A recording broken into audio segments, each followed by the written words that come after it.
بسم الله الرحمن الرحيم الحمد لله رب العالمين والصلاة والسلام على رسوله الكريم وعلى آله وأصحابه أجمعين وأشهد أن لا إله إلا الله وأشهد أن محمدًا عبده ورسوله اللهم صل وسلم وبارك على نبينا محمد وعلى آله وأصحابه أجمعين أما بعد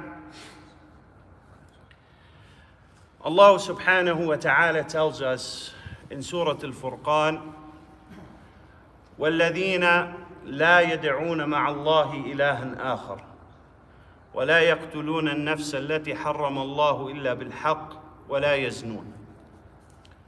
Allah subhanahu wa ta'ala describes to us His closest of servants, those who are most worthy of being ascribed to Allah subhanahu wa ta'ala in servitude.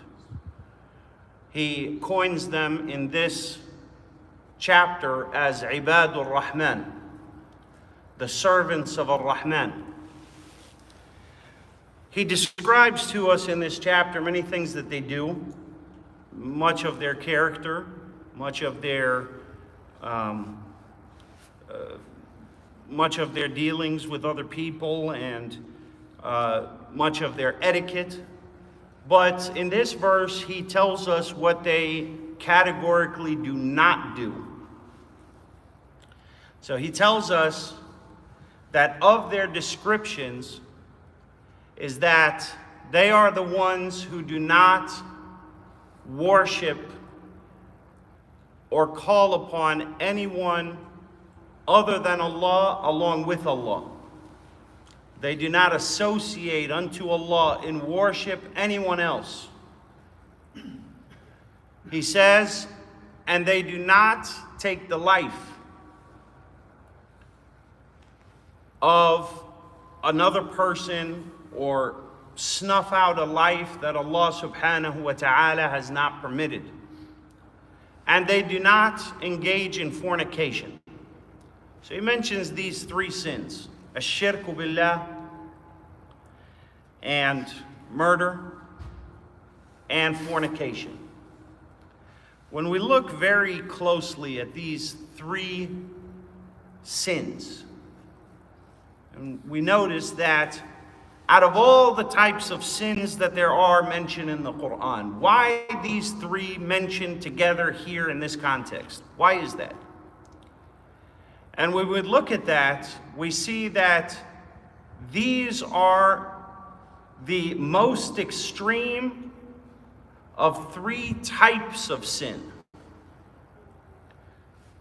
These three are the most extreme of three types of sin.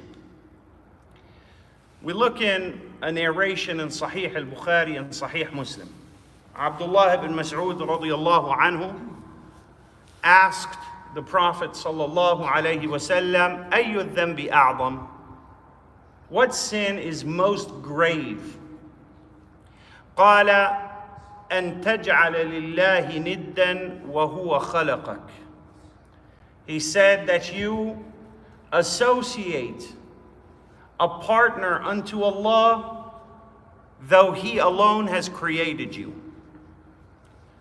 قال قلت ثم أي? And what after that? قال أن تقتل ولدك خشية أن يطعم معك. He said the second to that is that you take the life of your own offspring for fear that they will impinge and impede upon your bounty, that they're going to eat from your plate, that they're going to make life hard for you. قال قلت ثم أي? And what after that? قال أن تزاني حليلة جارك. He said that you engage in fornication with your neighbor's wife. Now, when we look at the way that these three are structured and the type of sin here, we see that the Prophet sallallahu alaihi wasallam clearly got this from this verse from Surah Al-Furqan. These three things. That is, ash-shirku billah, and murder, and fornication. Now we said these are the most extreme of three types of sin. One type of sin is between yourself and Allah subhanahu wa ta'ala with regards to the rights of Allah. We have taken the narration before and we've heard it many times. I've said it many times. The narration of Mu'adh. When the Prophet sallallahu alayhi wasallam asked Mu'adh, "Atadri ma haqqullahi ala al-ibad?" Do you know what the rights of Allah upon His servants are? He said, "An ta'budahu wa la tushrika bihi shay'a," that they worship Him, and ya'budu, that they worship Him and not associate any partners unto Him in their worship. This sin, the sin of shirk, whether it's major shirk or minor shirk, whether it's shirk in worship or any other type, this sin is with regards to the rights of Allah. Allah's rights upon us is that we worship Him alone, without any partners. And when we associate another unto Allah in our worship of Allah, this is a very particular type of sin. And it's referred to in the Quran as a shirku billah. The second type that is mentioned in the verse, mentioned in the narration, which is murder. That sin is what is between two of the creation of Allah.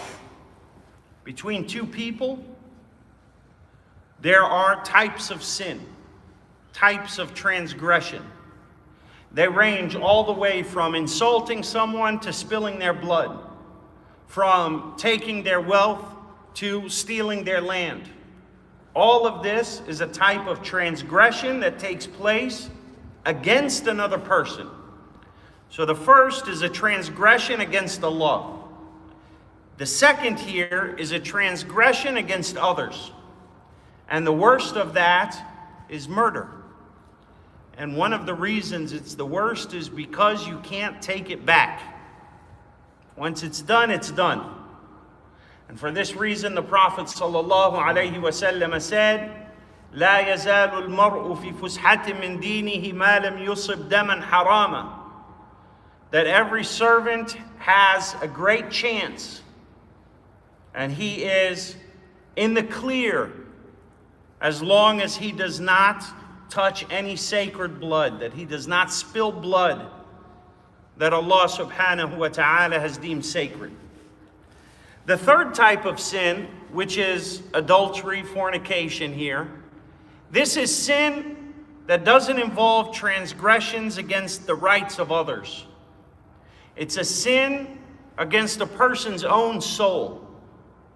The worst of sins that a person can do with regards to sins that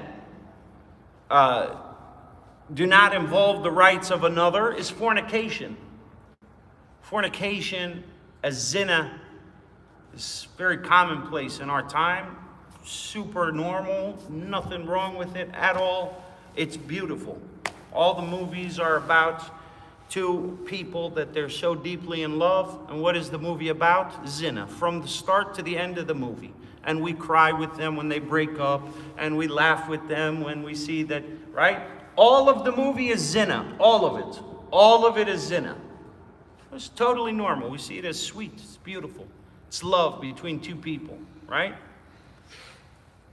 As zina is a transgression against your own soul. When a person fornicates, their soul is never the same as it was before.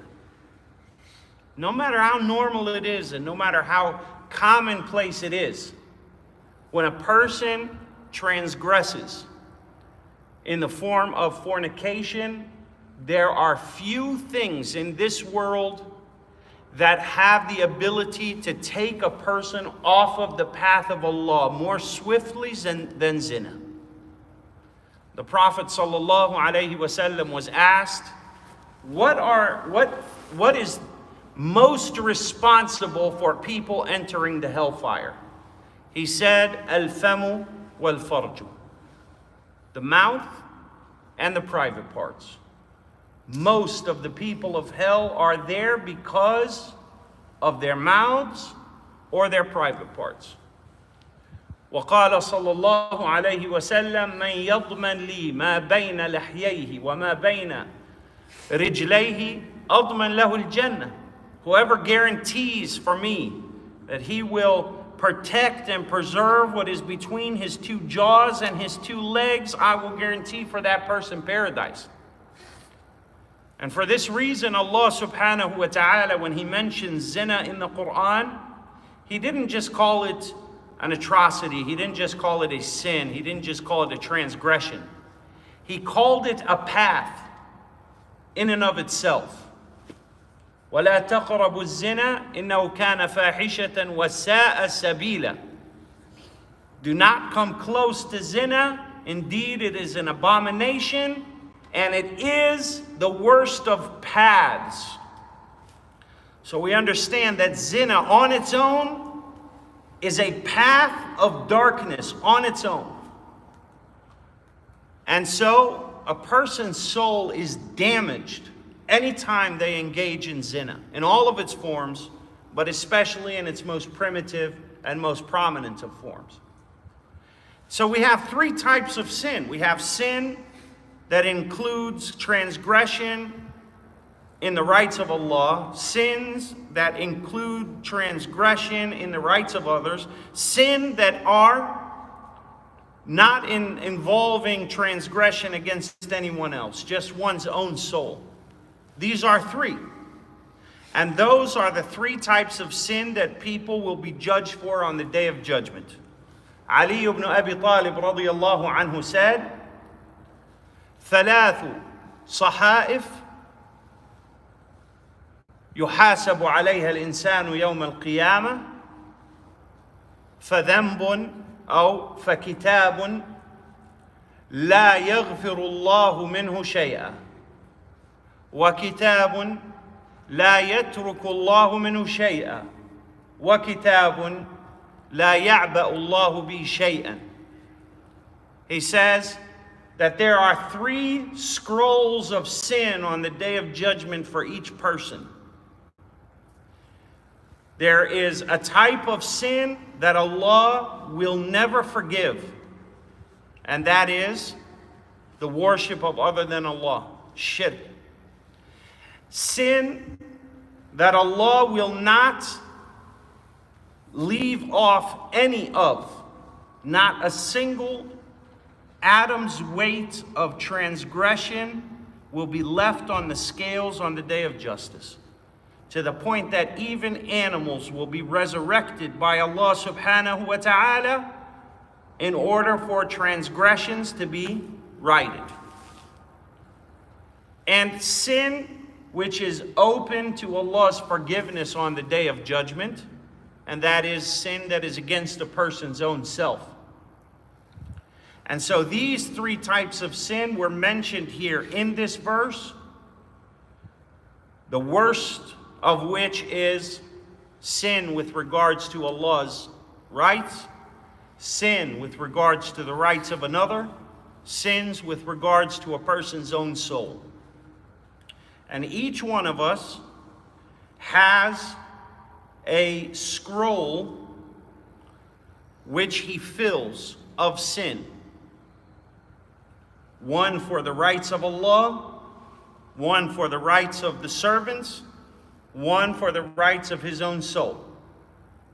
And a person is to spend his time repenting and trying to learn how to right those wrongs before the Day of Judgment comes, when money will be worthless, and the only thing that will have any value on the Day of Judgment is al-hasanat, merits with Allah subhanahu wa ta'ala. Nothing else will have any value.